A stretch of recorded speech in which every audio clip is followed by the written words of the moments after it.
bencana yang terjadi di Aceh, Sumut dan Sumber itu lebih dikarenakan faktor alam semata, saya kira faktor utamanya bukan di situ ya. Bencana yang luar biasa terjadi itu karena daya tampung, daya dukung lahan yang luar biasa rusak. Kenapa itu rusak? Yang rusak manusia. Siapa manusia itu?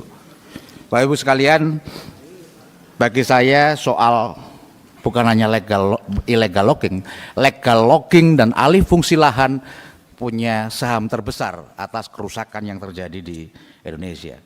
Deforestasi 1,4 juta hektar tanah sepanjang 2016-2025, kalau datanya di Aceh itu sungguh sangat luar biasa, dan ini menunjukkan tata kelola kehutanan kita masih tersesat dalam proses pembangunan yang berkelanjutan. Pemanfaatan hutan tidak satu frekuensi dengan perlindungan alam. Saya tidak sedang berbicara antara dipisahkannya Kementerian Kehutanan dan Lingkungan Hidup, tapi fakta nyatanya bahwa deforestasi legal melalui perizinan berusaha dan pemanfaatan hutan sungguh sangat luar biasa.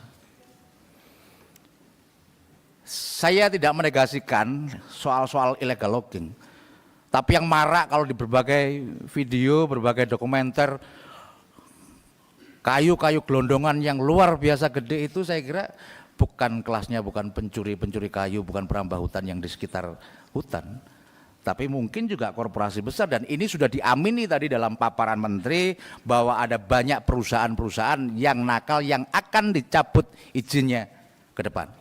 Cuma saya butuh konfirmasi, apakah pencabutan izin itu butuh persetujuan presiden? Setahu saya regulasinya sekarang sudah berubah tidak seperti itu. Saya tidak ingin niat presiden untuk melakukan rehabilitasi hutan dan lahan, niat presiden untuk menjaga alam ini, kemudian ketika perizinan itu tidak dicabut, ini akhirnya presiden face to face dengan rakyat. Saya kira ini nanti butuh klarifikasi, jangan sampai karena yang salah adalah Kementerian Kehutanan, kemudian presiden yang kena. Berbagai contoh itu, saya kira perusahaan-perusahaan yang konsensinya memiliki rekam jejak yang tidak baik juga masih mendapatkan izin. Oleh karena itu tadi saya berterima kasih kalau Menteri Kehutanan sudah akan melakukan moratorium penghentian proses izin dan akan melakukan evaluasi total. Mungkin ini arti dari taubat nasuha, mungkin ya. Dan saya berharap terhadap pelaku-pelaku pelanggaran yang sudah terbukti itu bisa ditindak tegas. Jadi tidak hanya di forum-forum semacam ini. Mohon maaf menyimpang sedikit tadi, misalkan komitmen soal satu data akan selesai pada bulan Desember atau November atau Desember atau Januari kalau tidak salah di pernyataannya. Saya agak sanksi, peraturan Menteri Kehutanan nomor 25 saja itu ditandatangani tanggal 25 November kemarin kalau nggak salah. Tentang satu data kehutanan, iya kan? Ya, kira-kira stempelnya aja masih basah, gimana kami yakin satu bulan itu akan selesai. Jadi maksud saya adalah dalam forum-forum semacam ini pernyataan-pernyataan tidak perlu terlalu bombastis, tapi semuanya akan konkret, semua akan kita lakukan bersama-sama.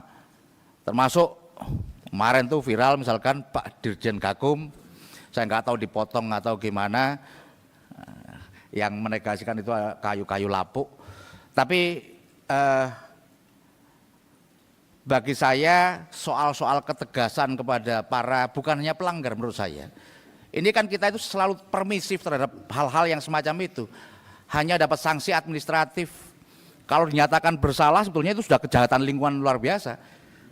Kalau di situ tadi hanya sekian kubik, benarkah tutupan lahan kita yang sudah ribuan hektar ini ketemu malingnya? Buktinya hanya segitu saja. Kalau sudah ini masuk dalam kejahatan, kalau ini sudah bagian dari tindak pidana, saya kira bukti-buktinya sudah banyak.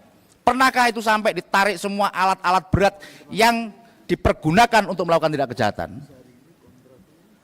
Saya baru tahu saja misalkan dalam raker sebelumnya diapakan sih kayu-kayu yang sudah hasil tangkapan barang bukti itu. Ini berikutnya kayak gini, kita lihat bencana masih terjadi. Saya tidak saya belum mengkonfirmasi, tapi ada truk sudah bawa kayu-kayu gelondongan luar biasa.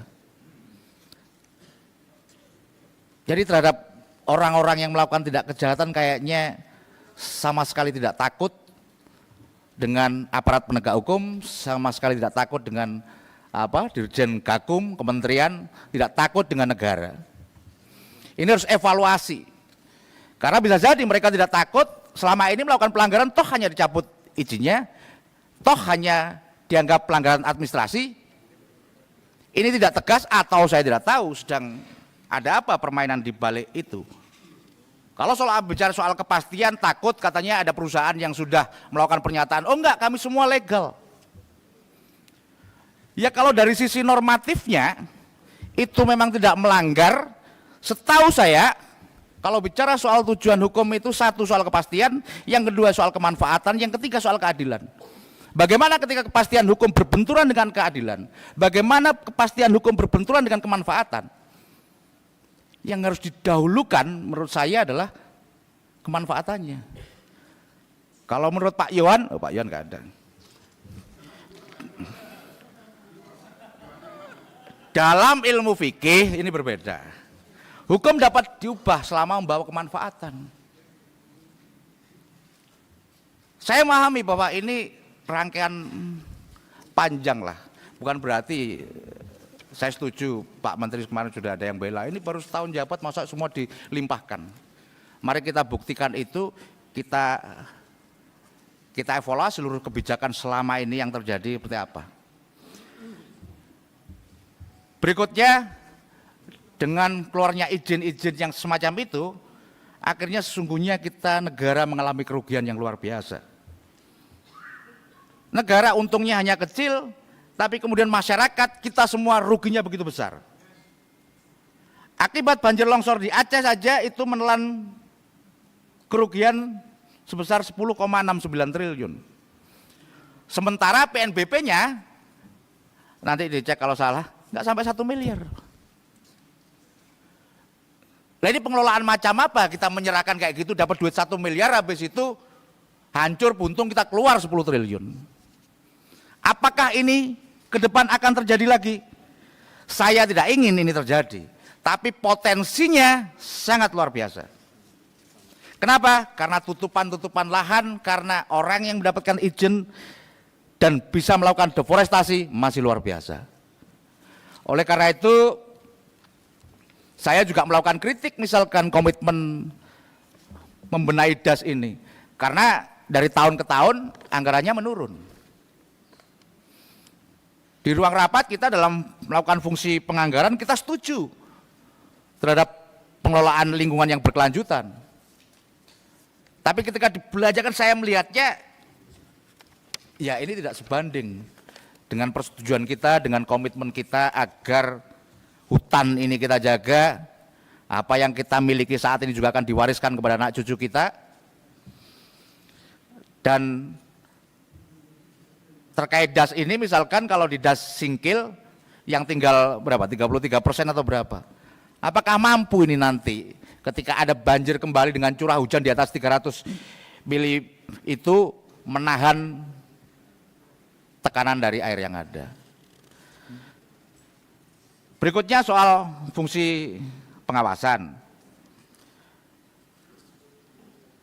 Yang kami potret selama ini fungsi pengawasannya memang tidak tegas, tidak melibatkan peran serta masyarakat, sehingga deteksi dini pun itu tidak akan pernah terjadi. Ada banyak perdebatan bagaimana mencari siapa sih pelaku ini, mulai dari citra satelit, mulai dari ketek kayunya.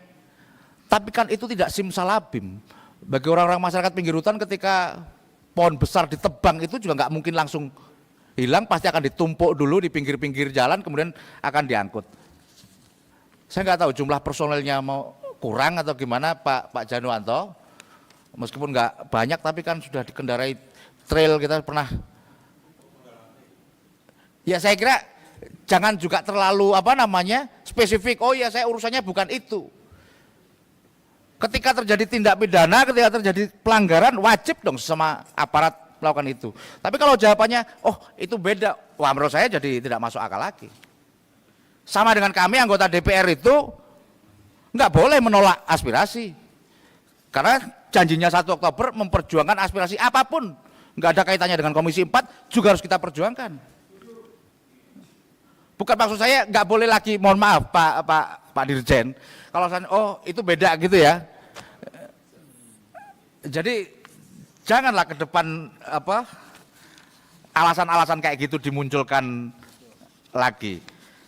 Oleh karena itu di forum ini saya ingin menyampaikan pertama, ke depan Kementerian Kehutanan perlu melakukan reformasi menyeluruh tata kelola perizinan hutannya. Yang kedua, prioritaskan kawasan konservasi dan hutan lindung. Berikutnya, melakukan integrasi kebijakan kehutanan dan pengurangan risiko bencana. Kita dalam diskusi seringkali memang ketika ada kehutanan dan lingkungan hidup berbeda agak repot. Tapi tentu ada argumentasi yang lain ketika yang memberi izin dan yang ngawasi dalam satu tempat itu juga akan tidak menarik, akan terjadi banyak kebocoran.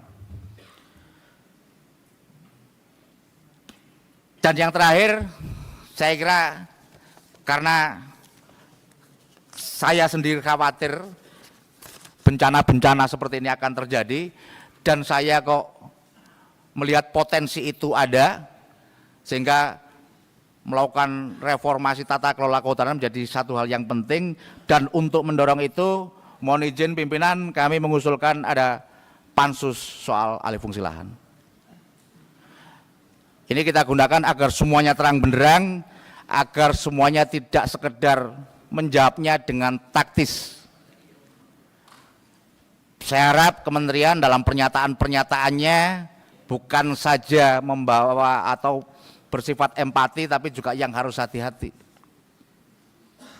Kemarin disampaikan, oh itu enggak mungkin karena pembalakan liar, yang mungkin hanya kayu lapuk, yang banyak terjadi pembalakan liar di wilayah Indonesia Timur. Tunjukkan ke kami, berarti lebih parah di Indonesia Timur. Jadi saya ingatkan terhadap sebuah kejahatan, kita tahu dan kita melakukan pembiaran, itu bisa saja nanti dianggap turut serta. Saya rasa itu saja. Sekali lagi dari beberapa hal itu tadi, terakhir saya mengharap forum ini saya jadi kesimpulan juga untuk membentuk pansus alih fungsi lahan. Kurang lebihnya mohon maaf. Assalamualaikum warahmatullahi wabarakatuh.